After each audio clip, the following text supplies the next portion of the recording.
French fries वाला। उत्तर प्रदेश के एक छोटे से कस्बे में राघव नाम का एक लड़का रहता था।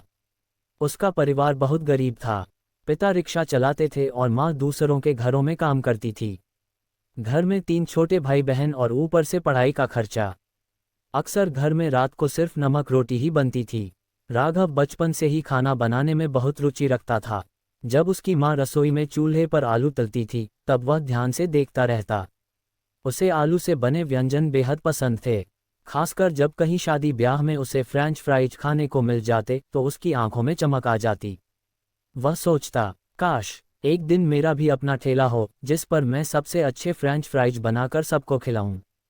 12वीं कक्षा पूरी करते ही राघव की पढ़ाई रुक गई। घर की हालत इतनी खराब थी कि कॉलेज की फीस देना नामुमकिन था। पिता चाहते थे कि वह भी काम पर लगे ताकि घर का खर्चा चल सके। राघव ने पास के बाजार में समोसा बनाने वाले भैया से काम सीखा। दिन भर वह आलू छीलता, काटता और तेल में तलने में मदद करता। बदले में दिन के 100 रुपये मिलते थे। घर में थोड़ी राहत तो आई, लेकिन उसका सपना अब भी अधूरा था, अपना खुद का फ्रेंच फ्राइज का ठेला लगाने का। गांव गली के लोग मजाक उड़ाते, पढ़ाई करके क्या मिला, आलू तलने बैठ गया, तेरे बस की क्या है अपना ठेला लगाना, बहुत बड़े बड़े बिजनेस वाले बैठे हैं। राघव सुनकर चुप रह जाता, लेकिन भीतर ही भीतर वह और मजबूत होता जा रहा था। उसे पता था कि अगर मेहनत और ईमानदारी से काम करेगा तो एक दिन सफलता जरूर मिलेगी। काफी संघर्ष के बाद राघव ने 5,000 रुपये इकट्ठे किए। ये पैसे उसने रोज रोज बचाकर और कुछ माँ के गहने बेचकर जुटाए थे। इसी पैसे से उसने एक पुराना ठेला खरीदा और कुछ बर्तन। ठेले पर उसने बड़े बड़े अक्षरों में लिखा, गर्मा गर्म French fries Raghav special.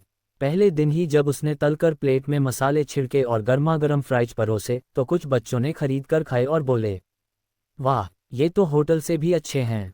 Raghav के चेहरे पर मुस्कान आ गई। लेकिन कहानी इतनी आसान नहीं थी।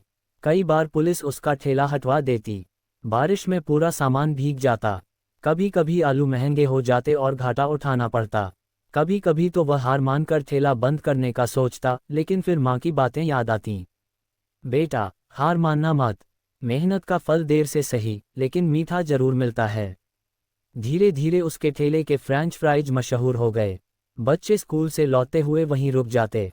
कॉलेज के लड़के लड़कियां भी राघव के ठेले पर आने लगे। उसने अलग अलग फ्लेवर बनाने शुरू किए, मसाला फ्राइज, चीज़ फ्राइज, मिक्स हर्ब फ्राइज। लोग कहते, राघव तेरे फ्राइज में सच में कुछ खास बात है। लेकिन जहां सफलता मिलती है वहां जलन भी पैदा होती है। पास ही बर्गर बेचने वाले दुकानदार ने देखा कि उसकी बिक्री कम हो रही है क्योंकि बच्चे ज़्यादातर फ्राइज खाने राघव के ठेले पर चले जाते थे। उसने राघव के बारे में अफवाहें फैलानी शुरू कर दीं। ये सस्ता तेल इस्तेमाल करता है, इसका सामान गंदा है। कुछ दिनों के लिए राघव के ठेले पर भीड़ कम हो गई।